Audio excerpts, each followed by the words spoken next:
Ladies and gentlemen, please welcome Andre Dua.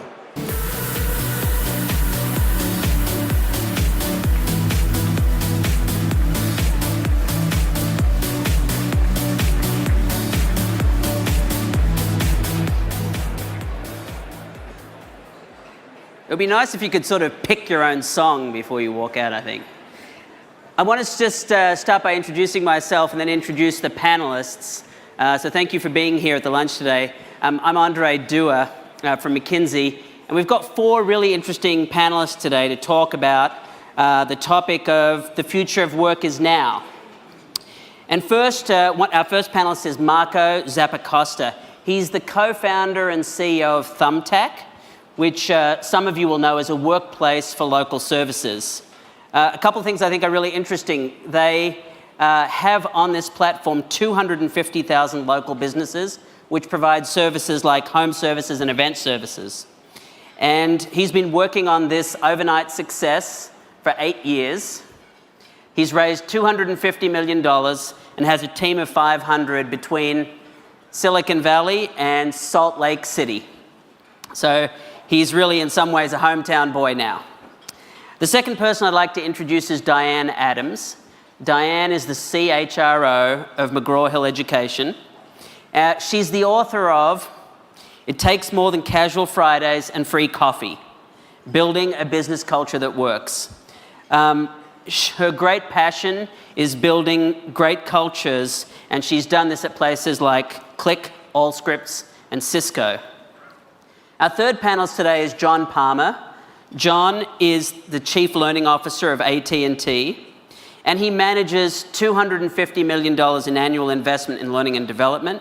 He hires 40,000 candidates internally and externally each year, and his real focus now at AT&T is reskilling the entire workforce.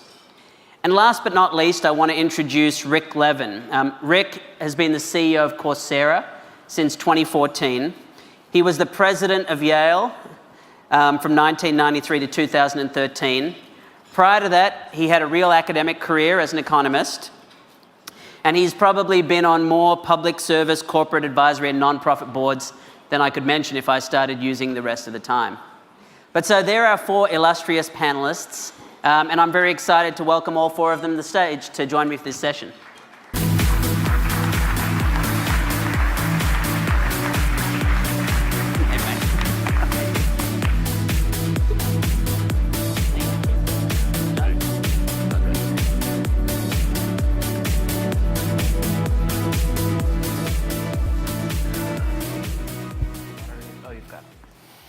So thank you, guys, for joining us here today for this panel, The Future of Work is Now.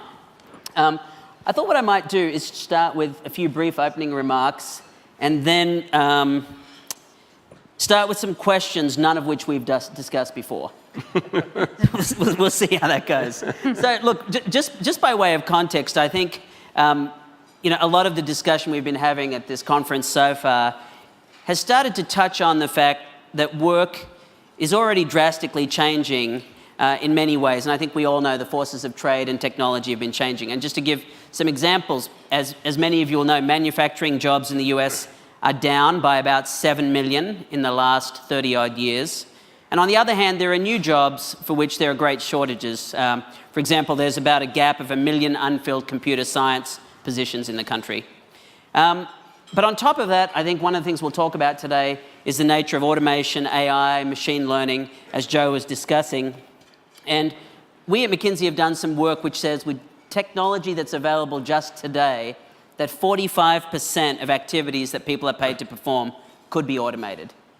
And so I think that puts into context the nature and scale of what the tsunami that might be coming. So I think some of the other things that I think we'll talk about today, and Marco, I'm sure you'll have a lot to say about this, is that the nature of work itself is changing, and a significant portion of Americans aren't really getting a regular paycheck. And often when we talk about the workforce, we tend to, and I fall into this trap, talking about the largest companies. But in reality, such a large portion of the workforce, a significant majority are either self-employed or employed by small and medium enterprises, and I think that's something we'd like to touch on today. And finally, just to connect it all to learning, I'd like to just share a quote from the CEO of Microsoft, Satya Nadella, who said, "Don't be a know-it-all, be a learn-it-all." And so I think in the context of the nature of work really changing, it'll be interesting to talk a little bit about what it is we all have to do to stay relevant. So perhaps with that we could start, and I guess before talking about the future of work itself, I'd invite a couple of you to share your thoughts on what the future of work might itself be. So Marco, would you like to share maybe a few scenarios about how you think the future of work might evolve? Sure. So first off, thanks for having me. In this debate, or in this conversation, there's a lot of talk about automation and AI and sort of work that will go away. And a way of thinking about that is technology as a substitute for labor. But I don't think there is enough talk of how technology can be a complement to labor, as it has always been. And what we see happening, and sort of the McKinsey study certainly highlights this, is that there's some inexorable trends. So things that can be automated probably will be automated, just sort of a question of time. Things that can be traded away to lower cost places probably will be traded away. And so what that leaves are local, non-tradable, non-routine jobs, things that aren't easily automatable. Now, this broadly defines local services, things like healthcare, education, your plumber, your caterer. These are the types of jobs that we see employing huge fractions of countries, not just our own, but around the world in the future. And it's something that we, I think, want to make sure that there is a spotlight on. Because there's these great big organizations, the AT&Ts, the Ciscos, they employ huge numbers of people and do an amazing job at that. But there's even bigger numbers of people who are working for themselves or in very small enterprises. So one thing that sort of we like to bring a focus to is the nature of work on the smallest scales for these individuals. And for them, it's really about learning a trade that is valuable to their community that people are willing to pay for as a service to themselves or their business. And there's a lot that goes into that, from education and training, but those are jobs that won't go away, and so those are jobs that we have to make sure to support and empower. Rick? You know, if economic history teaches us anything, it's that we're not very good at predicting what the future will be in terms of the nature of work. So you go back to the first industrial revolution when 80% of the people in England were in agriculture, and the small number, relatively small number of people who were, hand loom operators or ran spinning wheel operations, they were clearly going to get unemployed by the first industrial revolution, and they did. But new factory jobs emerged. Industries grew much larger than anyone expected. And we built a whole middle class around industrial workers who actually had a much better livelihood than the agricultural and cottage industry people they displaced. So you just can't tell. Just go back, think about 1982, the advent of the personal computer. Everybody said, well, office work is doomed.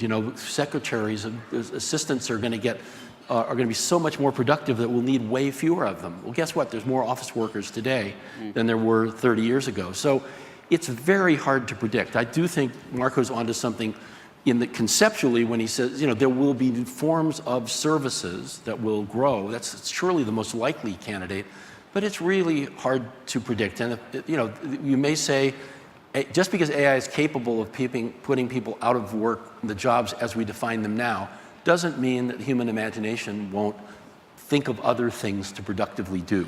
So I'm not a pessimist about this. There have been 2.5 centuries of economic pessimists, and they've been wrong every time. All right, so at least two of you would prefer not to be pessimistic in this session. So maybe using that as a jumping off point, there is a lot of talk about the skill gap. And I think often used generically without talking about where the gap is. And currently, there are about 6 million unfilled jobs in the country. And so, John, maybe if you could share some thoughts on where you see the skill gap, how serious a problem you think it is, and at least at AT&T, what do you observe about that and how are you trying to address that issue? I think there is absolutely a skills gap in the U.S., and it's centered around all of the STEM learnings and technologies that are out there, and we need to make sure that pipeline at a much earlier stage in education is much richer. We need to teach those skill sets much earlier on in education, and we also need to focus people, careers as they're thinking about what do they do for undergraduate, what do they think for graduate degrees.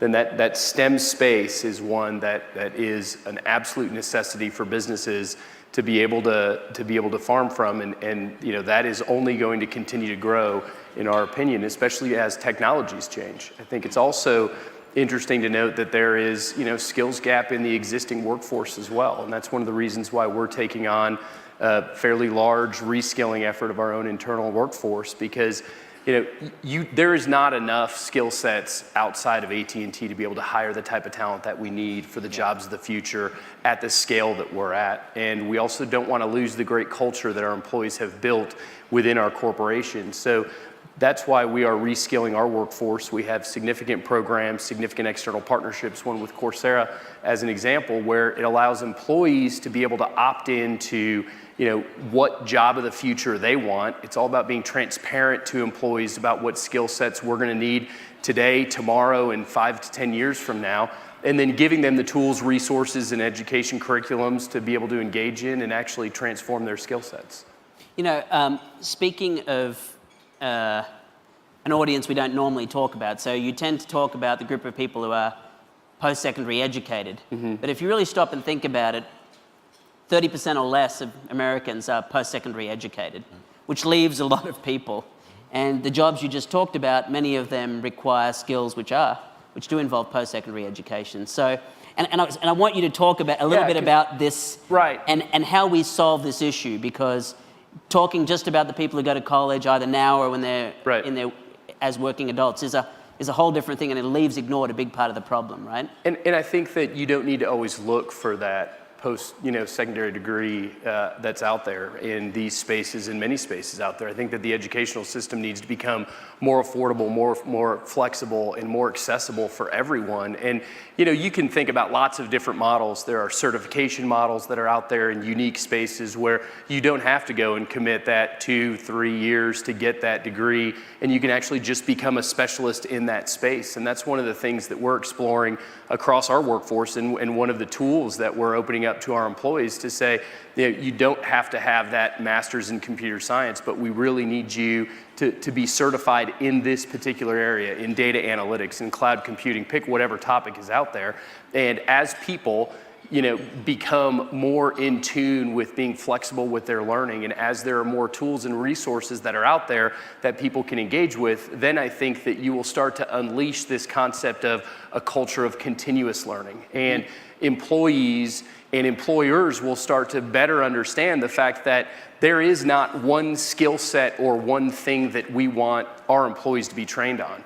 We want our employees to be trained on this today, but then there's going to be something else tomorrow. And that's where we really need to find and strike the right balance with the academic community to say that we need to be much more flexible and we need to be much more accessible on a real-time basis as technologies are changing. I want to come back and explore this more, but you hit on a really interesting point which you just went over, which is you said, listen, the reason we're focused on reskilling is because we really value the knowledge people have of AT&T and the culture. And I want to come, Diane, to this culture point, because I think as much as there's a lot of talk about the role of learning and helping employees succeed, I think equally important is the role that culture plays in helping employees succeed. And I know that's something that you've spent a lot of time thinking about.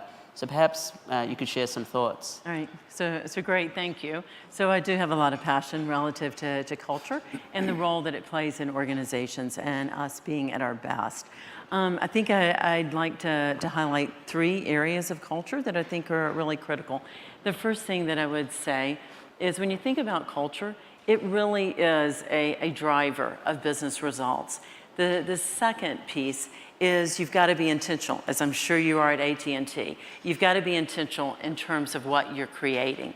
And then the third piece around culture is that it really is a game changer. It's a competitive differentiator. And if I can just make a few comments about each of those. When you think about the fact that culture drives business results, I think about the quote that we all know from the management expert, Peter Drucker, and he said, culture trumps strategy every day. Now, I do have to wonder if he was alive today if he'd have used that same verb, trumps. But anyway, that's another topic.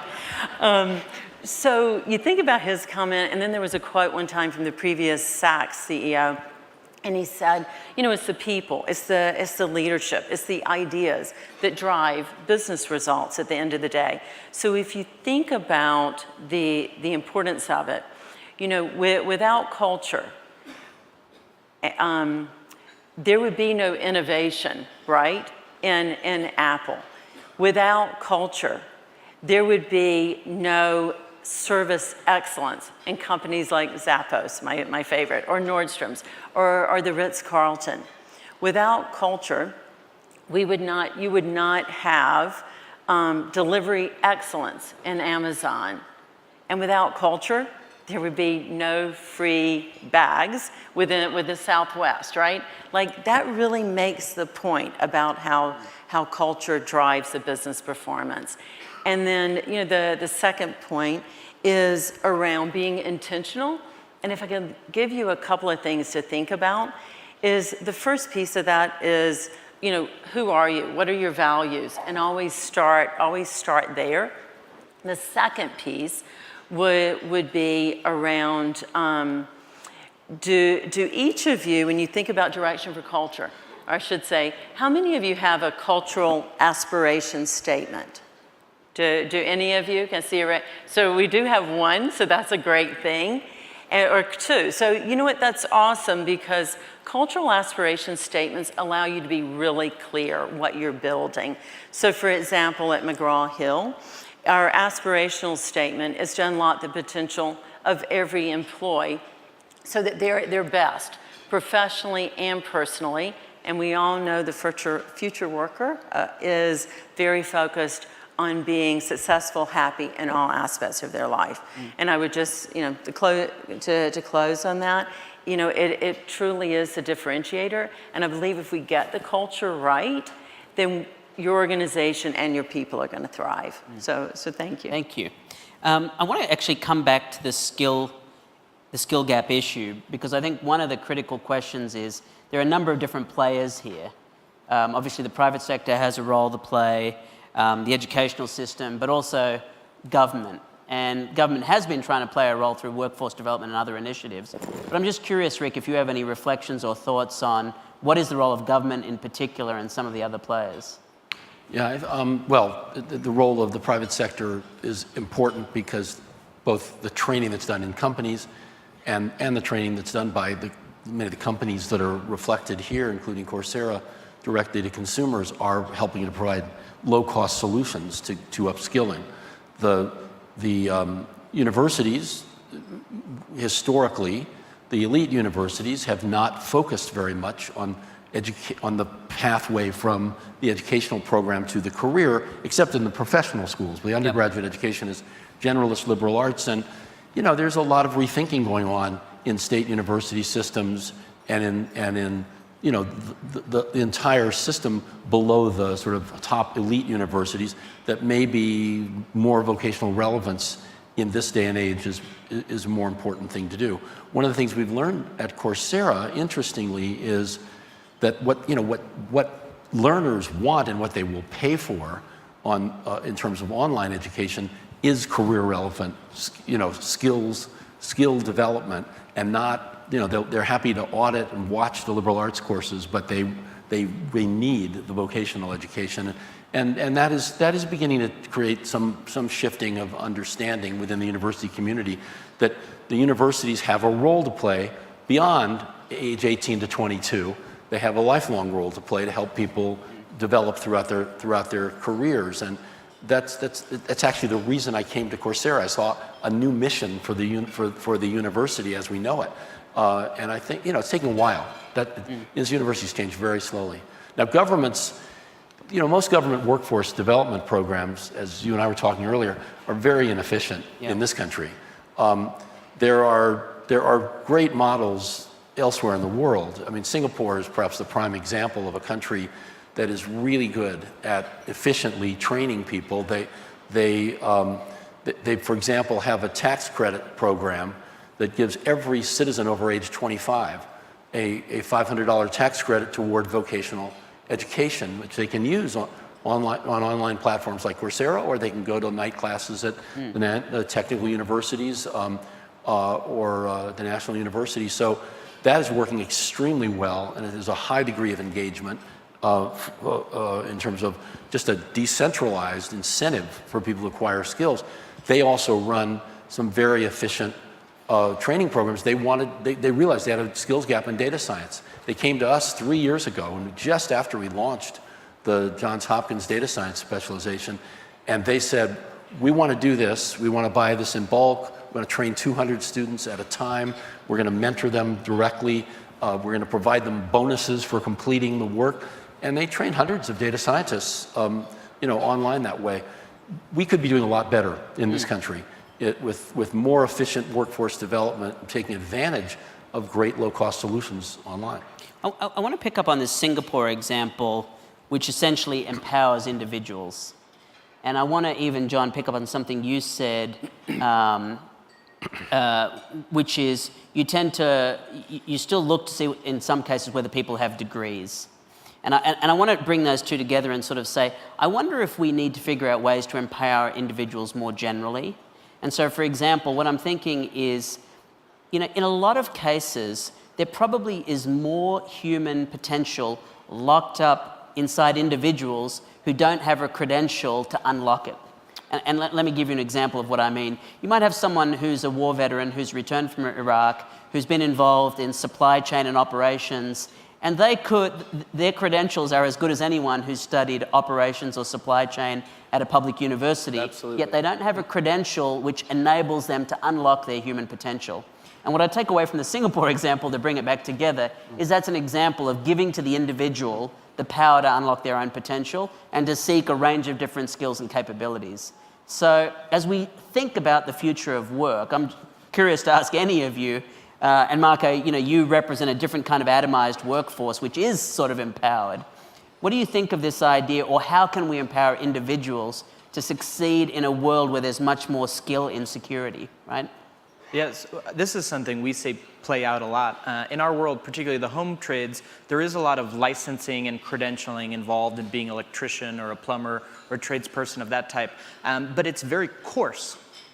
And what is happening now is on platforms like ours and others, we're getting very, very fine-grained review data, right? Data about a specific technician doing a very specific job for a specific customer.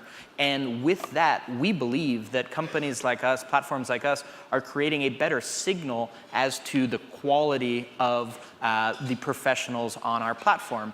Interestingly, this is also teaching us about the skills gap, because we can see this demand coming in real time, and we can see, wow, at least on our platform and of all the pros that we've engaged with, there's no one who's good at this particular type of job, be it in a home trade or an event service. And now something we're thinking about is how do we bring that information back out into the market? How do we say, hey, at least on our platform right here, there's an opportunity. If, say, you're an electrician in Tulsa, there is a need for people with your skills and attracting them onto the platform. I think it's far from a solved platform problem, but I'm hopeful that with the much more granular data that these transactional platforms create, you can hope to sort of get past this sort of very coarse credentialing as a way of providing a signal of quality. But I also think that you have to make sure, I agree with everything you said, and I think you need to just be completely transparent about what this learning is going to lead to. So you don't just generically go in and pick a degree and then go figure out what you're going to do in the workforce once you get to that stage of your career. We need to be very transparent about these are the skills necessary. This is the curriculums that align with those skills, not necessarily a degree program. It could be single courses. It could be certifications that are out there. And once you then have achieved the learning in that specific area, then there has to be a reason and the real value for the employee to see that they actually get a new job. So as we've gone through this reskilling effort at AT&T, then it's been over a 5-year process. And one of the things that drove a significant amount of momentum was when we started tracking if you engaged in learning and if you became a certified reskiller, we call them skills pivoters, then what happens to your career after that? And over the last year and a half, as we've started tracking these reskillers, they're 2 times more likely to get a new job. They're 4 times more likely to get a promotion or a progression within our company. And now the learner is making a decision not to say, this is something that I'm required to do, or this is something that my manager is mandating that I do. They are wanting to engage and own their career differently than they ever have before because of the transparency that's been provided to them up front. They are now the decision maker on their career, and it's much less of who you know to advance and much more of what you know. Mm-hmm. So sticking on this topic of credentials for a moment, we probably all in some way use them as a heuristic to judge other people's capabilities. And I'm sort of curious whether you think the credentials we've got today are outdated, and if so, what are the characteristics of more meaningful credentials? And maybe Rick, I'll ask you first, and then Diane. Well, I think I don't know that what we have is outdated necessarily. We know what a master's degree means in most fields, but we also know that there are ways to get more micro credentials that certify competencies. And that's what's really developing today, is a much richer array of micro-credentials. There are, as Marco was saying, there have always been in the skilled trades in certain fields, standards, licensing, with a clear standard of what you need. There in lots of professions, you have CPA, CFA, and all those sorts of things.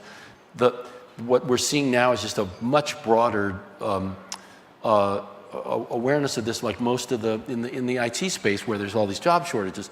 Many of the large companies that create the software development tools, for the cloud or for various kinds of systems, are giving certifications. Microsoft credentials have been around for a long time and they're very widely used.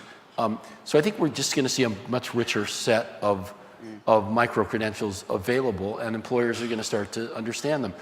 The credentials associated with MOOCs that companies like Coursera and Udacity and edX and others are issuing are also beginning to become currency in the job market. They certified. We see them showing up on all of the resumes of applicants we get. We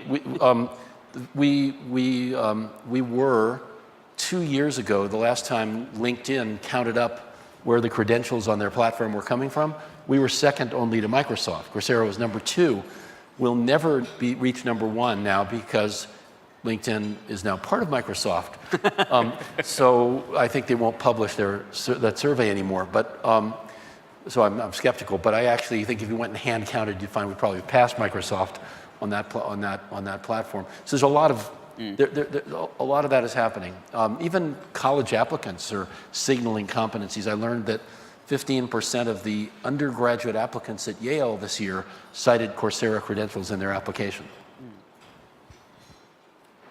Yeah, what comes to mind for me when you think about certifications, credentials, is I'd say 2 things.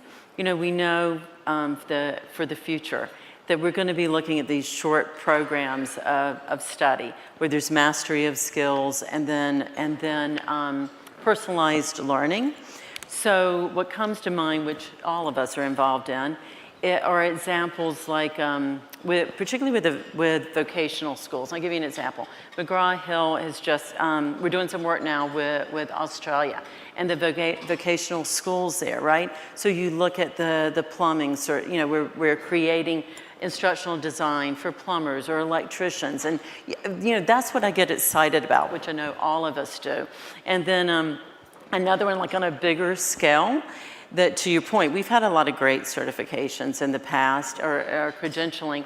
Being with Cisco for 14 years, one of the greatest things I think we ever did was networking academies, right? And you put this in place and it created hundreds of thousands of jobs around the world. So for me, I get excited about, we've done great work, but you look at where we're going, and I think the challenge to this team is how can we be more bold in putting these things together? Marco, I wanted to ask you a little bit about the way in which the workforce is sort of atomizing, the rise of independent workers, freelancers, consultants, and all of that. How fundamentally do you think that's changing the workforce? And do you think that we're actually going to fundamentally employ far fewer people, or is this going to actually make it possible to create a whole different sort of set of jobs? Yeah, I think it's a great question. And I would actually characterize it less a question of whether we will employ more or fewer and how these folks will be employed. I think what you are seeing is the disruption of the firm itself. If you think about a plumbing company historically, they provided many things to their technicians: a source of business, a brand that certified the quality of the work, insurance, sort of standing behind the work, back office capabilities, all things that that technician needed to go out and do the work. Now, at the end of the day, it's usually just one or two people doing the actual job, and the firm exists to support that. And what you're seeing is platforms like us start by solving the problem of finding new customers. There's new insurance platforms where you can more easily self-insure as one of these individuals. Ever more software-based back office tools, be it scheduling, payments, and what have you, such that the individual is able to go out on their own. And I think there's a huge amount of efficiency that comes from this, not having to pay the 40%, 50% of the wage to the firm to support the overhead, but being able to capture it all yourself. But it comes with real risk, which is the stress of not having certainty in your work. And I think that's something that all of these platforms have to think very hard about how to solve, because I think when you ask these folks what they value most, security is at the top of the list. Autonomy and flexibility is very high and will come next, but if and only if they feel secure in their place of work, that they can provide enough for themselves and their family. So I have little doubt. I'm not an economist, so I'm more comfortable making sort of blanket statements. I'm very confident that the firm will continue to be disaggregated, and at least for these local services, we'll see an atomization of it.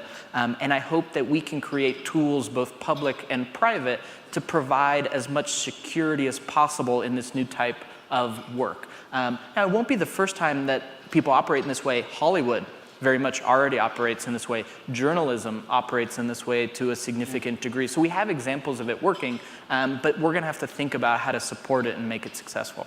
I think we'd be a little remiss to have a panel like this on the future of work without asking, how do we make sure that the future of work is one in which more Americans participate?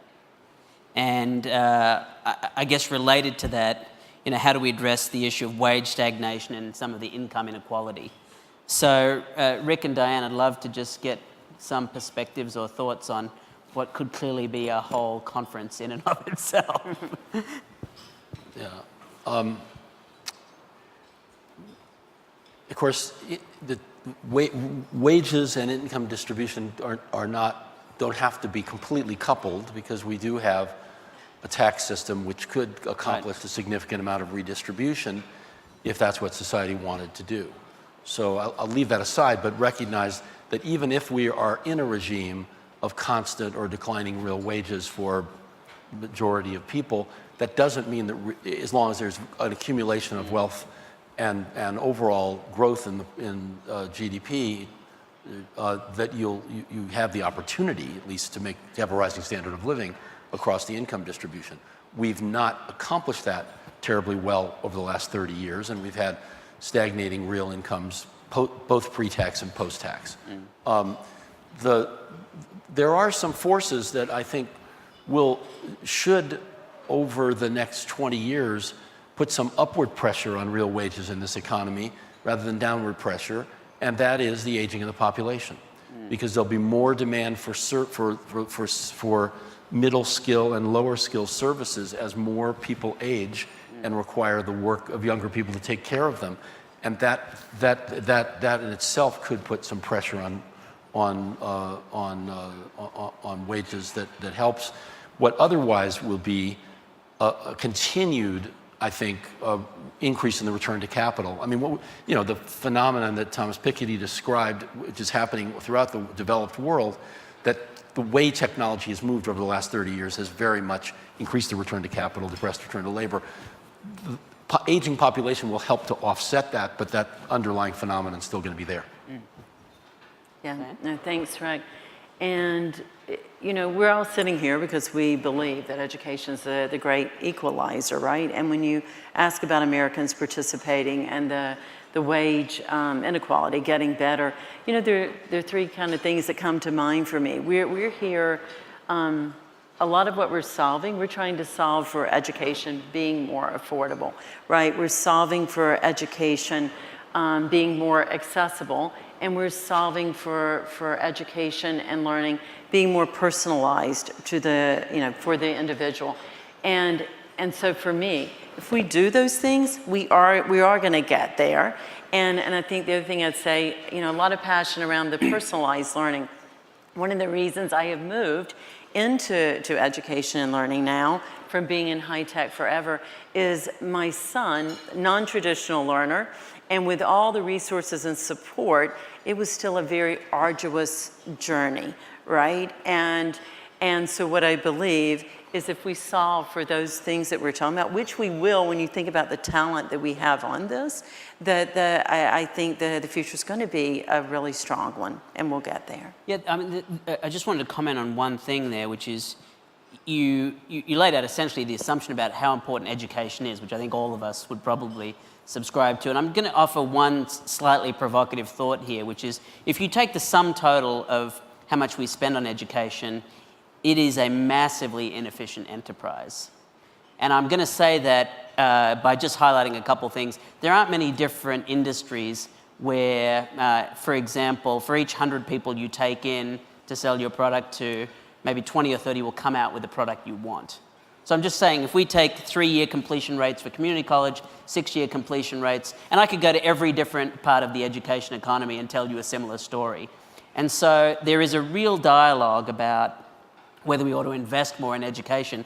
I'm going to posit the opposite, which is there's more than enough money being spent. It's just really terribly spent. But that, I'm not actually going to let you respond to that, Rick. You might use this question as an opportunity to respond. But I think we're running out of time here, and I wanted to ask each of you for your final thoughts. And in particular, if there's one call to action that you want people in this room to walk away with as it relates to the future of work, what would it be? Marco, would you like to start? So, you know, I think by nature of being in this room and certainly being on this panel, we come from a very privileged position. And so I think the one thing I would encourage people to think about is take a broad view of the future of work. Yeah. It is not simply about, you know, the 30% of the population that goes to college. It's about all of us and making an inclusive future of work that can support a middle class income and lifestyle for the broadest possible number of people. That doesn't make the challenge any easier. In fact, it makes it much harder, but only if we solve it sort of broadly have we truly achieved success. Yeah, great, thanks. And I would say, you know what, if we want to attract and keep and develop great talent, then be intentional, get the culture right, so people really can thrive and your company will thrive.